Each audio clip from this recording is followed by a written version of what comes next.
ọ̀pọ̀ ọba ló máa ń wà ká máa jẹ àwọn healthy finger foods bẹ́ẹ̀ ni ọ̀kan lára ẹ̀ ni mo mú wá fún yín lénìí Alase Nimi ire ńkọ́ bó ṣe ti rí mi ó yẹ kó ti wà glued already to my channel ó yá subscribe now kó dẹ̀ rántí láti turn on notification bell yẹn so that whenever I upload ẹ máa ṣe kí ni ẹ máa rí gbogbo tẹ̀ngẹ̀mẹ́ngẹ́ meals mi kí ni mo mú wá fún yín lénìí yes Giz Dodo òun ni mo mú wá fún yín ẹ ti gbọ́ Giz and Dodo èwo ni Giz ibẹ̀ òun ló ń pè ní Gizard and Dodo combination ẹ̀ ó máa ń ṣe kí ni ó máa ń superb. I will be back to give you the real meal. Okay, ẹ káàbọ̀ padà. Giz Dodo ni àmúwálé ni. Ingredient ẹ̀ ni Gizzard. That's it. That's the giz níbẹ̀. Then of course plantain. Kò sí Giz Dodo without gizzard and plantain. Ó máa ń kọ́ wọ́rin ni. Eléyìí ẹ ti mo máa ń pè ní traffic light. Àwọn ata àṣàyàn traffic light just for sweetener. Ṣó ti yé yín green, yellow and red. Àwọn nìyẹn. Adun ọbẹ̀, Isebe, rodo ló ní mo wọ́n dá kó máa ra tayẹ́rí yóò ti yé yín. Thyme, curry níwọ̀ntúnwọ̀nsì small àti ata lílọ̀ kí la lọ sínú àwọn ata Tatahse, rodo àti tomato ní ráńpẹ́ a dẹ̀ ti bọ́ so tẹ́ bá ti lọ ata yẹn ẹ make sure pé ẹ ṣe kí ni ẹ bọ́ pepper mix yín to take your taste to another level so kí la máa ṣe òróró tá dẹ̀ máa fi dín ni kí la máa kọ́kọ́ ṣe mo fẹ́ kọ́kọ́ bọ Gizard yìí ni mo ti ṣàn so mo máa wá dice báyìí kọ́ la ṣe fẹ́ jẹ ṣó ti yé yín so máa dice in bits so that àgbà ń jẹ ni ọmọdé ń gbé mi ni a máa lọ tẹ̀rẹ̀ so let's get started.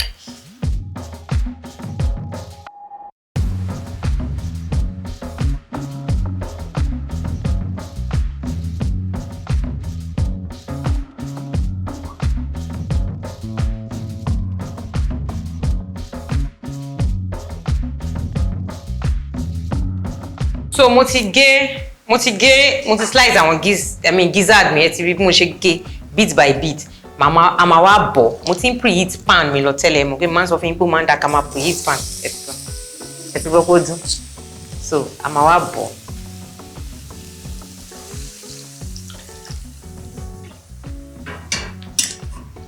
Gizzard ò kí ń pẹ́ lórí iná ṣó ti yé yín so ẹ jẹ́ àfún ní some minutes. So jẹ́ kí n fi Isebe, adun ọbẹ̀, thyme kékeré, just little, àti curry kínkínní. Ẹ jẹ́ ká stir together báyìí ká ṣe kíni. Kó marry ara wọn kó bá lè ṣe kíni kó lè sẹ̀ngẹ̀mẹ̀ngẹ̀. Ṣé ti yé yín? Oh, onion mi, ẹ rí pé ẹ rí àlùbọ́sà, máa lọ gé sí ẹ mọ̀ pé mo like àlùbọ́sà so máa fi onions sí so that a lè ṣe kíni, a lè sweet dáadáa. So máa gé onions sí máa wá cover àfún ní like 10 minutes kó rọ̀ dáadáa because ẹ fẹ́ máa jẹ gizzard ni wọ́n máa yí tún gbọ́dọ̀ rọ̀ bẹ̀jẹ̀bẹ̀jẹ̀ jù ṣó ti yé yín máa fún ní like 10 to 12 minutes so a lè rọ̀ dáadáa a máa wá proceed.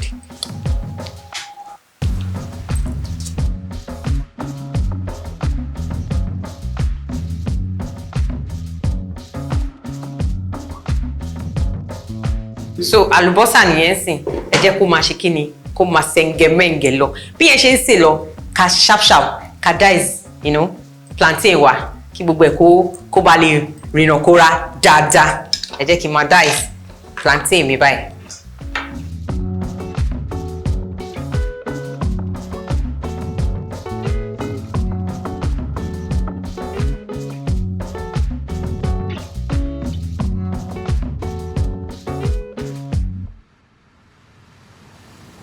So sherry oje Giz Dodo ni pé tẹ́ bá ti lọ sọ́jà tẹ́ bá notice plantain yìí kò rọ̀ jù cherry kò dẹ̀ le jù so èyí tó wà in between òun ni kẹ́ mú bó ṣe wà yìí kò rọ̀ jù kò le jù òun ló máa ń jẹ́ kí Giz Dodo yìí kó come out fine kó dẹ̀ dùn dáadáa but tó bá ti over rọ̀ jù na tó bá dẹ̀ tún le jù nígbà tó ṣe pé ẹ fẹ́ jẹ ìpékeré so kò ní dáa.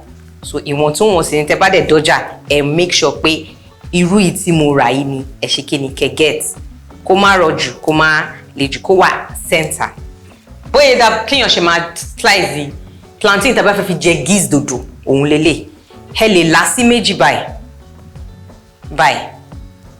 ṣe ti rí mú e ṣe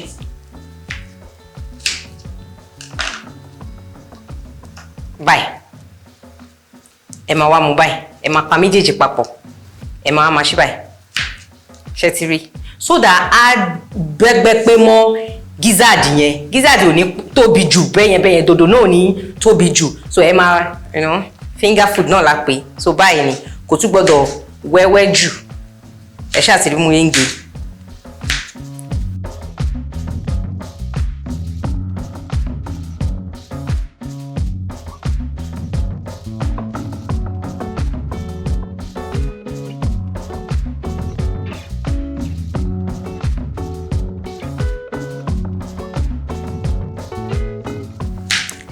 By slicing our plantain báyìí sìn nǹkan tí mo fẹ́ ṣe tẹ́ bá rí next spot tún sìn òun ni pé kí n dín ọ̀gẹ̀dẹ̀ padà ṣe máa dín ẹni jẹ́ kọ́gẹ̀dẹ̀ yín kó jóná golden brown ni ẹ máa ṣáà ti rí of course mo ti kọ́ yín bó ṣe ń dín plantain so plantain ni máa dín máa gbé yẹn sí ẹ̀gbẹ́ kan ṣó ti yé yín sharp ká máa bá eré àníyàn wa lọ.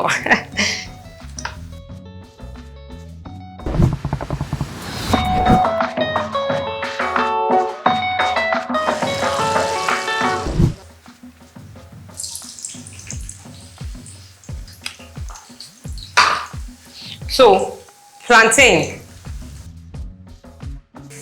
so mo fẹ́ dín plantain ó máa ń dákẹ́ fi àlùbọ́sà ẹ jẹ́ kó saute a bit it will take your plantain game to another level ṣó ti yé yín sọ fún yín lẹ́yìn kan so ẹ jẹ́ ká wo uncle white uncle Gizzard oh wow mi máa ń like Gizzard mi kó rọ̀ dáadáa not so pé kó wá ṣe pẹ̀ṣẹ̀pẹ̀ṣẹ̀ but ẹ jẹ́ kí n ṣe fún ní some minute like 2 minutes máa wá meanwhile máa kó diced plantain mi ọ̀gẹ̀dẹ̀ tá ti gé yẹn máa kó sínú ẹ̀. What we want to achieve but tó bá ra ọ̀gẹ̀dẹ̀ tó bá rí pé ọ̀gẹ̀dẹ̀ yín kò pọ́n dáadáa kò gbàtẹ́ gé ọ̀pọ̀ ọ̀gẹ̀dẹ̀ mi máa ń fẹ́ ṣe ara ẹ̀ máa fẹ́ pọ́n ẹ̀ máa rò bí ó ti pọ́n bẹ́yẹn but ẹ bá realize pé ó sì le díẹ̀ ẹ lè rọra wọ́n iyọ̀ díẹ̀ sí but eléyìí ó ti perfect fún mi ṣó ti yé yín so àlùbọ́sà àti aroma yẹn ti gbalé kan so òun lélẹ̀ báyìí ẹ jẹ́ kó rọra máa dín lọ lóní fẹ́rẹ́fẹ́ dòdò yẹn ń sìn of course a máa dín in batches golden brown la fẹ́ achieve aftermath ẹ máa rí tí bá ti dín tán ṣó ti yé yín so ẹ jẹ́ ká move sí uncle Gizzard wa sharp now our Mr. Oh la hey ṣe ti rí bẹ́ẹ̀ yẹn ó ti jiná tẹ́tí rí now a máa wá dà a máa sieve omi yẹn máa kọ́ mi ní hand ó lè máa ẹ jẹ́ ká máa wò ó lọ́nà so mo ti sieve ẹ̀ báyìí a ti sieve omi kúrò ńbẹ̀ ẹ rọra o ẹ jọ̀ọ́ o so máa gbé pot mi padà ṣẹ̀rí òróró ta fi dín plantain yẹn a máa dà sínú pot a máa wá fẹ́ fi dín Gizzard wa náà kí ni mo pè nǹkan ta fẹ́ jẹ lẹ́nìí Giz Dodo so òróró yẹn ni tó òróró yín ò bá tó tẹ́ bá fi ipò kéré you can chop it up a bit so that Gizzard yẹn náà golden brown náà la fẹ́ kí Gizzard yẹn jẹ́ so èmi náà máa top òróró mi díẹ̀ so I really do not need láti fi onions sí torí òróró tí mo fi dín plantain yẹn rí mo slice onions so onions yẹn I can be rest assured pé onions yẹn ti tún ró dáadáa sínú ẹ̀ so ó ti fún mi ní taste tí mo fẹ́ flavour yẹn so ẹ jẹ́ kó tún heat up a bit torí ó ṣe díẹ̀ tí mo wá dòdò yẹn so tó bá gbóná díẹ̀ àwa slice àwa máa da gbogbo Gizzard àti bọ̀ yẹn àwa máa dà sí sharp a fẹ́ dín Gizzard ní báyìí.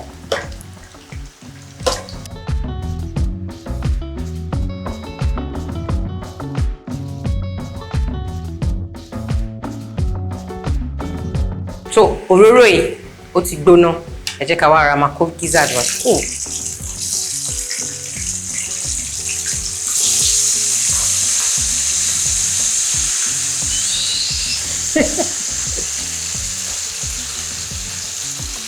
mo ti sọ fún yín pé ẹ má máa jẹ́ kí iná máa control yín ní ilé ìdáná yín. Ẹ bá rí pé ó ti ń pọ̀ jù pé kí ni ẹ máa rush pé ó ti ń jóná, ẹ rọra slow down gas yín a bit. Ó ti yé yín. So golden brown la fẹ́ jẹ́ kó dín. Ó sì lè gba àyè wà nínú pan yìí. Táyé ò bá sínú pan yẹn dúró kẹ́dín batch by batch. So tó bá ti dín, ẹ má jẹ́ kó yí jù o. So ó gbà pérépéré. Òróró gbọ́dọ̀ pọ̀ jù tẹ́ bá ń dín Giz Dodo yín because ẹ fẹ́ kó máa ṣe mẹ̀chẹ̀mẹ̀chẹ̀ jù. Ṣó ti yé yín? Ìwọ̀ntúnwọ̀nsì ni. Ẹ rí pé òróró wọn tí mo fi dín dòdò, mo kọ̀ top díẹ̀ sí ni láti lè fi dín Gizard yẹn. Ṣó ti yé yín? So ẹ jẹ́ kí gbogbo ẹ̀ kó máa ṣe, ẹ má jẹ́ kí òróró yẹn kó over pọ̀ jù so that kò ní máa ṣe mẹ̀ṣẹ̀mẹ̀ṣẹ̀. Ẹ rí gbogbo pé pẹ̀lú owó mo ti fọwọ́ sí dòdò àti kíni ẹ rí ọwọ́ mi pé kò wá too oily. Exactly. So ẹ jẹ́ ká fún ní some like 3 to 5 minutes kí n tó turn it over. By then, utima senge, menge. Meanwhile, I just keep clear with you.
So now, tẹ́ notice pé mo turn ẹ nísìn, mo ti turn ẹ sí other side. Wow, this is what you want to achieve.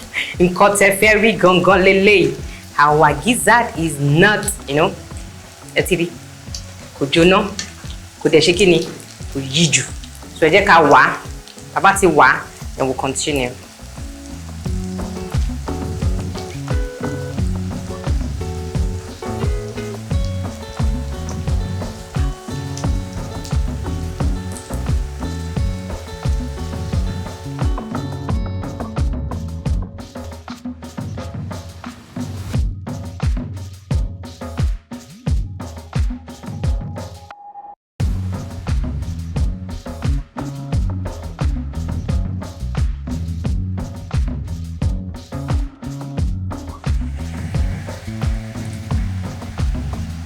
Okay, ní báyìí àti wá Gizzard wa, ẹ rí pé dòdò wa náà, ẹ rí. He's in this beautiful, whoa, he's in this lovely. Okay, the next step now is the process. Ta fẹ́ fi merge tó máa fi Giz Dodo. Exactly. So, ní báyìí, òróró yìí ó ti pọ̀ jù. Ẹ fẹ́ jẹ́ kó máa ṣe mẹ̀ṣẹ̀mẹ̀ṣẹ̀. So I'm going to reduce this oil. Ẹ rí báyìí, ó pọ̀. Ẹ máa reduce ẹ. Mo ti lọ ṣe nǹkan tí mo fẹ́ lélẹ̀. Mo fẹ́ kó máa ṣe mẹ̀ṣẹ̀mẹ̀ṣẹ̀ jù. So now, let's get started. Since òróró yẹn gbóná, àlùbọ́sà la máa kọ́kọ́ dà sí. Ẹ jẹ́ kó ṣe kíni, kó dín díẹ̀. Máa fi fún ní like some seconds ṣá. Kó tún ró sí, kó tún, Oh, senge, manga. Please subscribe, subscribe, please, and watch it. Please, and leave a comment. Please, I'm begging. So, Giz Dodo ni o. Ẹ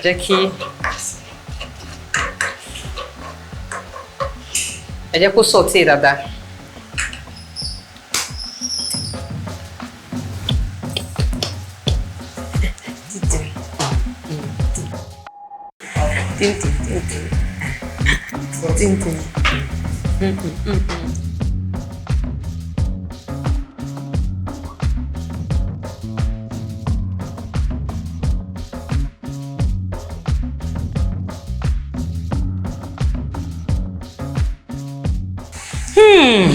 Aroma is aroma in aroma. Ẹ ti rí. Ẹ ti jẹ́ kí àlùbọ́sà yín kó dín dáadáa nínú ẹ̀. A máa wá rọra fi. Ẹ mọ̀ pé a ti fi ilé ìbọ Gizzard lẹ́ǹkan, ẹ má jẹ́ kó pọ̀ jù. Ṣé ti rí? Kékeré ẹ̀ mo rọra lò. Àti thyme. Ṣé ti rí báyìí? So iṣẹ́ àwọn eléyìí ó ti ṣe kí ni? Ó ti parí sí bíbáyìí. So I have to stir again. Ṣé mo pé Alase ni mi máa mú twist wá. Twist èmi ni pé kẹ́ wá rọra gbé pepper mix yín. Ẹ má yẹ kó pọ̀ jù depending on the quantity of Gizzard àti dodo tẹ́ bá dín. Ṣó ti yé yín? Ẹ rọra gbé báyìí.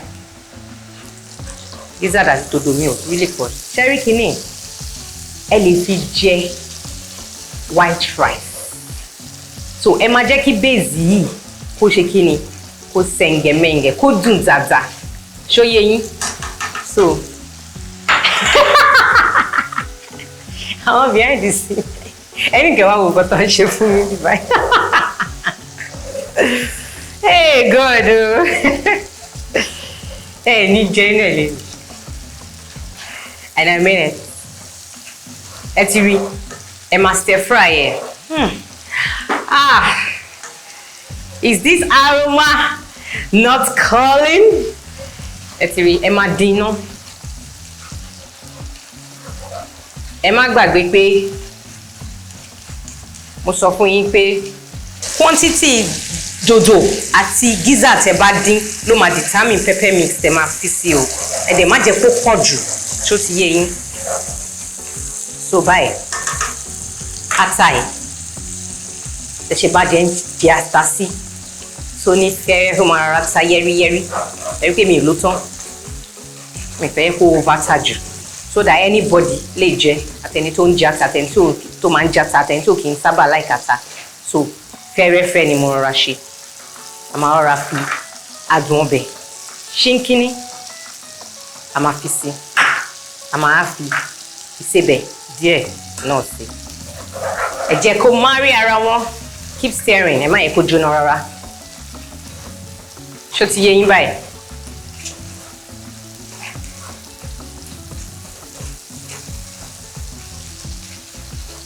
Màá ní láti pa díẹ̀ o.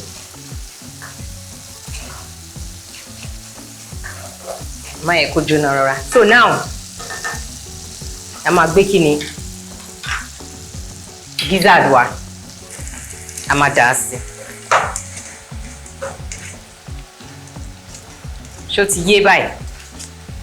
A máa tún stir fry ẹ̀. Look at that color. There you go, fine. It didn't come out well. Oh. Ṣé ti rí báyìí? A stir fry ẹ̀. A máa wá gbé kíni? Dodo wá sí. You know what? Ẹ rò pọ̀. Kẹ́ jàn pọ̀. Tẹ́ bá rí pé ó ti tíìkì jù pé bóyá ata tẹ́ ṣe yẹn base yẹn. Tẹ́ bá rí pé ó ti wá tíìkì jù pé bóyá ẹ rí omi ata or anything bẹ́ẹ̀. Ẹ lè wá loosen ẹ̀ up pẹ̀lú omi Gizzard yẹn ní ráńpẹ́ ni o kínkínní. Just little like this. Because ẹ mọ̀ pé sauce náà ti wà ńbẹ̀ kí gbogbo ẹ má lọ já. Kó má lọ mú rọ̀. Kó má lọ mú àbí kó má lọ já ṣá. Now give it a very nice stir. Kó máa ra dín lọ bẹ́ẹ̀ yẹn. Ẹ jẹ́ kí n sáré clear bí báyìí. Ẹ jẹ́ kó dín kó wọnú ara wọn kó má rì. So while I clear all this space, mo ń bọ̀. ní báyìí ó ti ṣe kíni ó ti sẹ̀ǹgẹ̀mẹ̀ǹgẹ̀ àwọn traffic light pepper wa just for sweet go hard sí sweetness ẹ̀ díẹ̀ kó dẹ̀ ṣe kíni kó fún yín ní very nice colour that's all àwọn pepper yẹn má yẹ kó máa overcook torí ẹ̀ mo ṣe dá sí látilẹ̀ ẹ̀kọ́ ra fún ní finest there kí eat ara Giz Dodo sí now we can call it kò ṣe dodo àti Gizard mọ́ àti merge pọ̀ báyìí pẹ̀lú gbogbo sẹ̀ǹgẹ̀mẹ̀ǹgẹ̀ wa yẹn tó ti fún wa ní Giz Dodo so ẹ jẹ́ kí eat Giz Dodo yẹn kó wá máa bá àwọn traffic light colour peppers wa yẹn kó máa bá a ṣiṣẹ́ now we are done so ẹ jẹ́ kí n rọra ṣe kí ni kí n serve ẹ lè prepare ilé fún yàn ní party ẹ lè ṣe kí ni ẹ lè prepare fún yàn ní ẹ tó bá wá kí yín lé tẹ́ bá fẹ́ ṣe full meal like that you know and it's actually a full meal.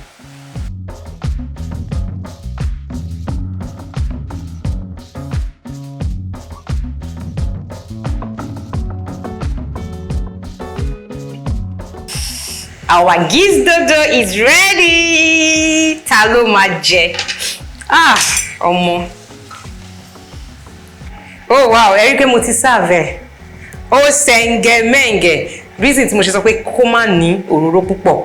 Ó máa ń tètè jẹ́ kí ọmọ ṣe rí bó ṣe fẹ́ kó rí ilé kó má ṣe mẹ̀jẹ̀mẹ̀jẹ̀ jù torí àwọn tí ò láìkì òróró ṣó ti yé yín. Oh, Giz Dodo. Giz Dodo. Giz Dodo.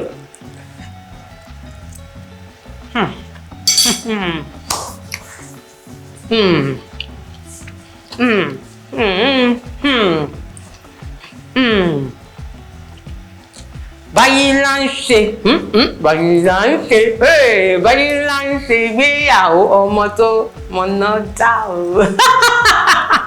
Alase Nimi. Ẹ try Giz Dodo recipe tí mo fún yín kẹ́ wá fún mi ní ẹ wá sọ bẹ́ẹ̀ bóyá ẹ bá bẹ́ẹ̀ àbí ẹ bá bẹ́ẹ̀ ó dàbọ̀.